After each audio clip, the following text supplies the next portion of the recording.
भीमा कोरेगांव, स्वाभिमान की वह लड़ाई जिसने इतिहास बदल दिया। सन 1818 महाराष्ट्र की धरती पर एक ऐसा युद्ध हुआ जिसकी गूंज आज भी इतिहास के पन्नों में सुनाई देती है। यह सिर्फ तलवारों का युद्ध नहीं था, यह सम्मान, स्वाभिमान और समानता की लड़ाई थी। यह कहानी है बैटल ऑफ कोरेगांव की, जिसे आज लोग भीमा कोरेगांव शौर्य दिवस के रूप में याद करते हैं। 1 जनवरी 1818 की सुबह पुणे के पास बसे एक छोटे से गांव में भीमा कोरेगांव में धूल उड़ रही थी। एक तरफ पेशवा बाजीराव की द्वितीय विशाल सेना थी, तो दूसरी ओर ईस्ट इंडिया कंपनी की छोटी सी टुकड़ी, जिसमें बड़ी संख्या में महार सैनिक भी थे। कहा जाता है कि पेशवाओं के शासन में दलित समाज, विशेषकर महार समुदाय को अत्यंत अपमान और भेदभाव का सामना करना पड़ा। उन्हें मंदिरों में जाने का अधिकार नहीं था, ऊंची जाति के सामने सिर उठाकर चलने की अनुमति नहीं थी। समाज ने उन्हें इंसान से कम समझा, लेकिन इतिहास हमेशा चुप नहीं रहता। एक दिन अन्याय के खिलाफ आवाज उठती ही है। जब अंग्रेजों की सेना ने महार युवाओं को सेना में जगह दी, तब पहली बार उन्हें अपने साहस को साबित करने का अवसर मिला।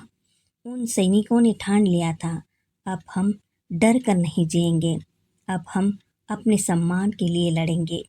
1 जनवरी की सुबह युद्ध शुरू हुआ। पेशवा संख्या में बहुत बड़ी थी।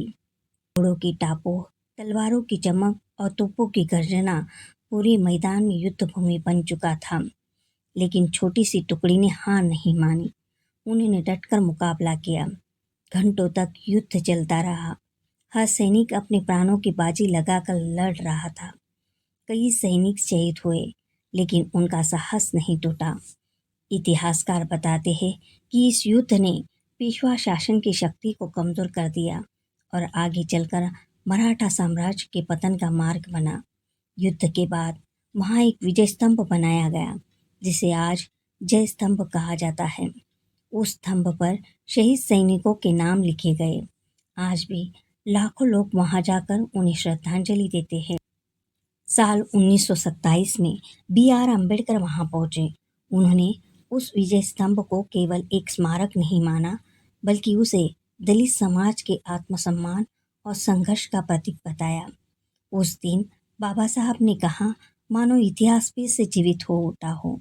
जिस समाज को कभी दबाया गया, वही समाज आज अपने साहस की कहानी दुनिया को बता रहा है।